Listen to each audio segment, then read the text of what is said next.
What is the meaning of La Ilaha Illallah? It's an Arabic sentence or group of two sentences. It has four Arabic words. La Ilaha Illa Allah. What is the meaning of the Arabic word La? It is not maybe not. La does not mean no. La means absolute no.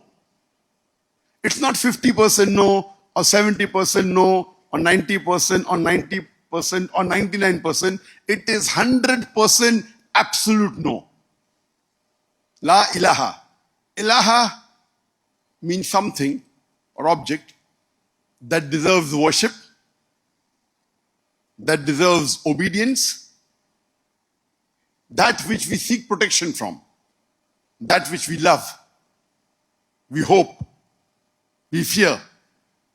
So La ilaha means there is absolute no one worthy of worship or obedience or seeking protection or one that you love absolutely or hope for or fear. Illa. The first sentence is a negation.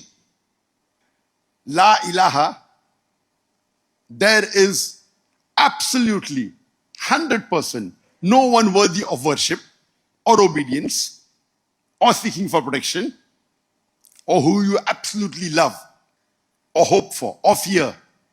The second sentence, or if you want to call the second part of the sentence, if you call the complete one sentence, is illa, except.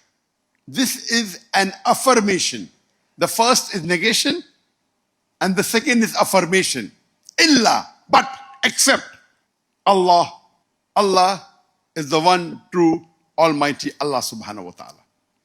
So La ilaha illallah is not merely there is no God but Allah, but it is actually there is absolutely 100% no one worthy of worship or obedience or seeking for protection or absolutely which you love or fear or hope except the one true Almighty Allah subhanahu wa ta'ala.